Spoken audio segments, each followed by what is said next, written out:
Tudo bem com vocês?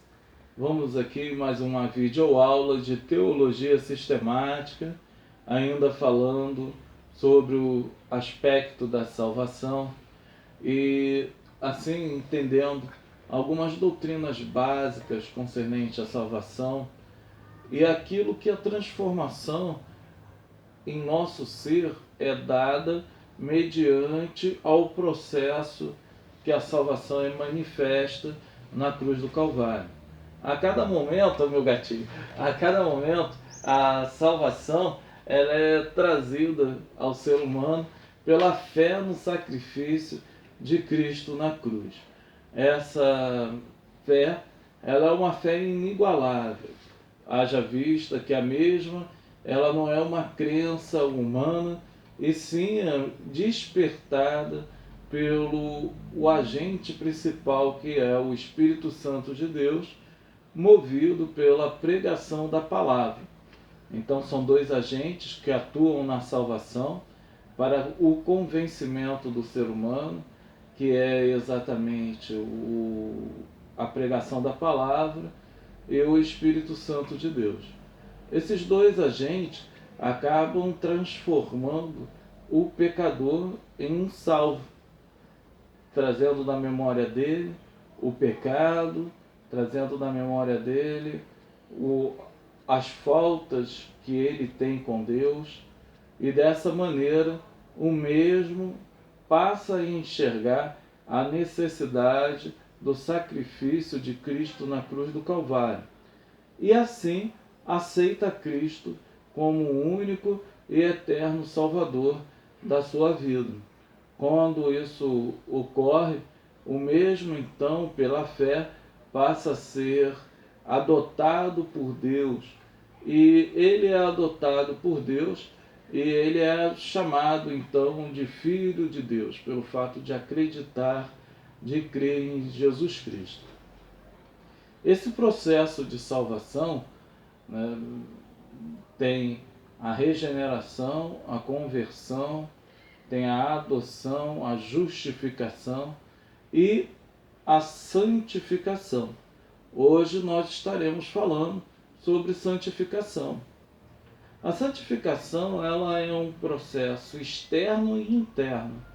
Ela vem de Deus para o homem e do interior do homem para o mundo. A santificação ela não pode ser dada mediante as forças humanas. Haja vista que o homem já foi gerado em pecado. Então, pelo fato do homem ter sido gerado em pecado, o mesmo acaba não tendo forças o suficiente para lutar contra o pecado. E isso acaba apontando para uma necessidade primária do ser humano, que é o ato de ser despertado e fortalecido contra a ação do pecado. Isso é dado mediante ao Espírito Santo de Deus. Essa ação acaba trazendo a memória de santidade na cabeça do ser humano, e o ser humano então ele é despertado para um caminho que é um caminho oposto daquilo que a humanidade acaba buscando, que é o desejo da carne. O homem salvo, ele começa então a se despertar e ir na direção salvífica do ser humano, de Deus. Essa direção salvífica muda os procedimentos do ser humano neste mundo. A mudança desses procedimentos é denominado de salvação. O homem, ele então traz uma certeza que deve refletir a imagem de Deus nessa terra. E assim ele se separa daquilo que é pecado. A própria palavra salvação, ela é uma palavra que indica exatamente isso, o ato do ser humano se separar do pecado, separar das outras pessoas, separar daquilo que não convém, e traz a certeza que esse padrão de vida é o que agrada o seu Deus, é o que melhor lhe atém, o que melhor lhe agrada. Então a palavra santificação, ela já significa diretamente separado. A pessoa ela é separada para algo, é separado para o serviço, separado para a adoração, ela tem esse ato de ser separada. Nós vimos, quando olhamos lá no livro do Êxodo, os materiais que eram utilizados nos tabernáculos, lá em Êxodo capítulo 40, que esses materiais, eles eram materiais separados para o uso exclusivo do serviço do Senhor, ou seja, materiais santos. Então, quando eu separo algo, eu estou santificando aquilo. Vimos exemplos de comida, da montanha que Deus ali separou também. O crente, como Pedro fala, 1 Pedro capítulo 3, versículo 15, ele é separado em seu coração ou no seu coração. O coração é a parte do racional, segundo os judeus. Os sentimentos são os rins e o coração é a parte racional. Então, tal sentimento, tal racionalidade, o pensamento do ser humano, passa então a buscar aquilo que provém diretamente de Deus. Por isso, então, o ser humano ele passa a ser um ser separado. A sua racionalidade não é mais dedicada a uma racionalidade animal.